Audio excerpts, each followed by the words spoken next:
We have a massive update about PJ Tucker and his future with the Knicks. Initially, when he signed that 10-day contract, many people believed he would not be part of this team long term. But according to recent reports, the Knicks plan to keep PJ Tucker for the rest of the season and beyond. They have a specific role for him. We're going to break down all of these latest reports today. But before we get started, about 54% of you watching this video right now are not subscribed to the channel. If you're enjoying the content, please go ahead and hit that subscribe button because it could really support all the great content that we're creating for you. And now, let's get started. The Knicks plans for PJ Tucker. The Knicks signed PJ Tucker officially to a 10-day contract yesterday. And we even saw him on the bench last night rooting on the team as the Knicks were taking on and dominating the Sacramento Kings. But even though he signed the 10-day contract, most of us believe that PJ is likely going to stay with this team for a long period of time. But that begs the question, if that's the case, why did the Knicks give him a 10-day contract? Why not just sign him for the rest of the season? Well, it looks like capologist Brock Aller is at work here. His magic is why the Knicks gave PJ a 10-day contract. Shout out to Steph Bondy with the New York Post for breaking this down and helping us understand why the Knicks are moving in this direction regarding PJ and his contract situation. Shout out to Bondy for giving us the following information. According to him, PJ Tucker just had his first shoot-around with the Knicks. Assuming everything goes according to plan, he expects to be around longer than the 10-day contract. Contracts work out that the Knicks will stay under the second apron with two 10-day contracts before a standard one. And that right there is the magic of capologist Brock Aller. Why are the Knicks giving PJ a 10-day contract and likely are going to give PJ another 10-day contract once this contract is up? It's all about the cap. It's all about staying under the second apron. And right now, the Knicks' plans for PJ is this 10-day contract, another 10-day contract, and then the rest of the regular season contract. Because if they do it that way, they stay under the second apron and still be able to keep PJ Tucker on this team. It is clear they have always wanted to add PJ Tucker. That was the player they had been waiting on. They were waiting for the right moment. And yesterday was that moment.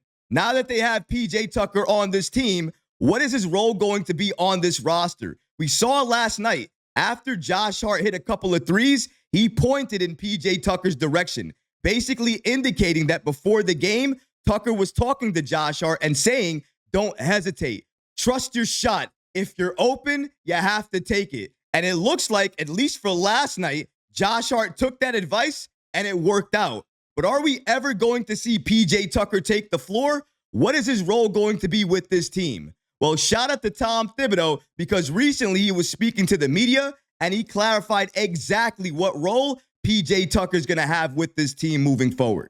Shout out to Steph Bondy with the New York Post for giving us the following information. According to him, the Knicks made a similar signing last season with Taj Gibson, who, contrary to plans, was forced into immediate action because of injuries.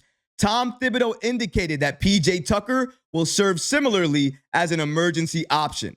According to Thibs, just veteran leadership, basically the type of role Taj had when he came in. And if there's a need, he's got the experience to handle it.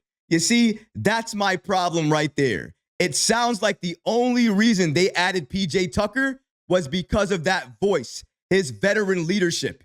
If that's all you wanted, why not add him as an assistant coach? Why waste a roster spot for a player that you really don't need? You could utilize that roster spot for a big, a center, a player like Moses Brown. Talk about emergencies. What happens if Robinson goes down or Karl Anthony Towns goes down or Achua goes down? We don't have the size to put in there to help this team. But if you add a player like Moses Brown, you will be able to help yourself in those situations because you're preparing for those situations. But adding a player like PJ Tucker, I get the experience. I get former NBA champion. I even get the locker room presence. But if he's not going to play, and honestly, it sounds like he's situational, likely not going to play unless he's forced into a situation. And if that's the case, do we really want to waste that roster spot on PJ Tucker? Let's continue here. Bondi continues here by stating Tucker's most important connection was as the long-term client of agent Leon Rose, who now runs the Knicks front office. So not only do the Knicks like him and see him in that Taj Gibson role, he also has a connection to Leon Rose. If this doesn't mean his future with the Knicks is locked, I don't know what else will. Tucker also stated the following on why he chose the Knicks. According to Tucker, there were a few options. That was the thing, just trying to pick the right place. I always felt like the Knicks were my first option throughout the whole process. So I was happy to wait it out and be able to make that happen. We got to remember, on the court, Tucker was always a corner three-point specialist who operated with intensity on the defensive side of the ball. But it is fair to question how much he has left in the tank, especially after such a long layoff. But according to Tucker, he's assuring everybody that he's cool earning his stripes again. So according to him, he has no problem proving himself and proving he has what it takes to earn minutes for this Knicks team. Listen, I understand it. And to some degree, I respect it. I respect the fact that he doesn't just want to get the minutes because he's an NBA veteran. He wants to earn the minutes and make sure that if he's getting them, it's because he beat out other players to do so. Much respect. But when you know Tom Thibodeau and you hear him say situational, that for me tells me he's not going to play any time unless a major situation happens. But that begs the question, if a major injury happens, is PJ Tucker the player you want on your bench? Or is a player like Moses Brown, TJ Warren, Chuma Okeke, are one of those players a better choice to have on your bench in case of an injury happening? In my opinion, the younger players, the more athletic players, the taller players are the players that you go with. Not a guy like PJ Tucker. But if you look at the reasons why the Knicks targeted him, veteran leadership, they understand that anybody they added here would likely not play a lot of time. They would have to be okay with that and have another role on this team. If that's the case, they hit the jackpot with PJ Tucker because it's clear he has no problem getting into game shape, and while doing that, being that veteran in the locker room that everybody needs in their ear. Everybody needs to hear off the bench. Everybody will listen to because, again, all of the years in the NBA, former NBA champion, yes, they're going to listen to him. I understand that. I'm happy they're listening to him. It's clear he had an effect on Josh Hart, and he said as much on his first day with the Knicks. According to Steph Bondi, PJ Tucker is currently serving as a voice of encouragement for struggling teammates. Now, even though Bondi mentions Mikal Bridges, Josh Hart is somebody that I automatically thought of when I heard this quote, because last night you could see the difference. A couple of games ago, before PJ Tucker was here, not shooting the three ball with confidence. Now, after one day of PJ Tucker being part of the team, he is shooting the three ball with insane confidence. Here's what PJ had to say about being that voice in the locker room. According to PJ, I've been there. I know how it goes. It's a long, long season. And when you're in it, when you're shooting bad, when it's not going right, you just need guys behind you to tell you those shots are good shots. Tell you keep working. Keep doing this. Keep doing that. Staying in that positivity. You need that. Mikal Bridges needs that, but so does Josh Hart, because his three-point shooting has been horrendous since after All-Star break. It's been so bad that teams are leaving him open because they feel like they don't need to guard him. And that probably hits Josh Hart's confidence even worse. But then maybe he has a guy like PJ Tucker in his ear telling him, take that shot, make that shot, don't hesitate. If they're going to leave you open, let them leave you open. That does not hurt your game. It only helps it. Last night, it clearly did. Hopefully, he can continue doing that. And honestly, at this point, even though I don't want PJ Tucker part of this team, I feel like this is a mistake. I feel like adding Moses Brown was the clear and obvious move. The Knicks don't feel that exact same way.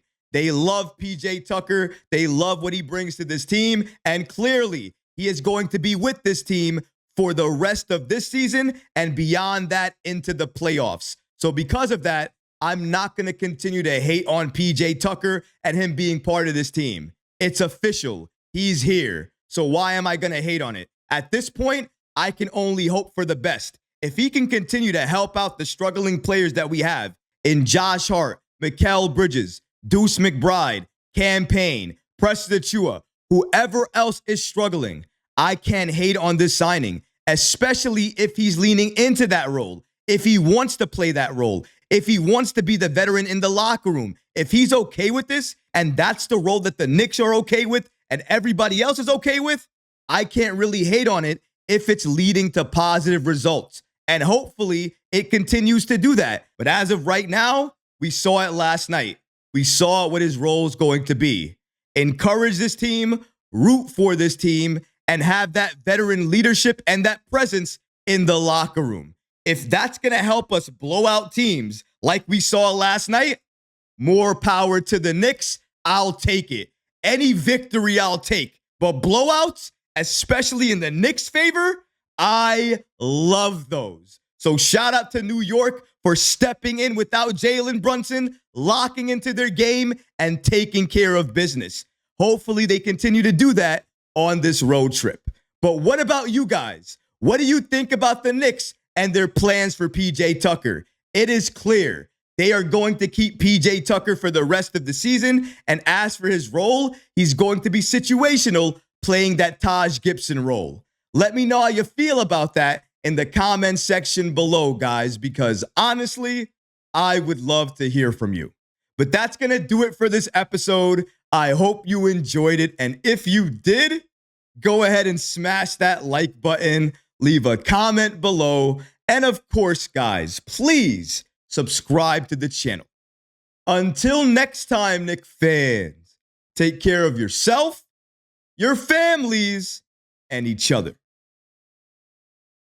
Peace and love.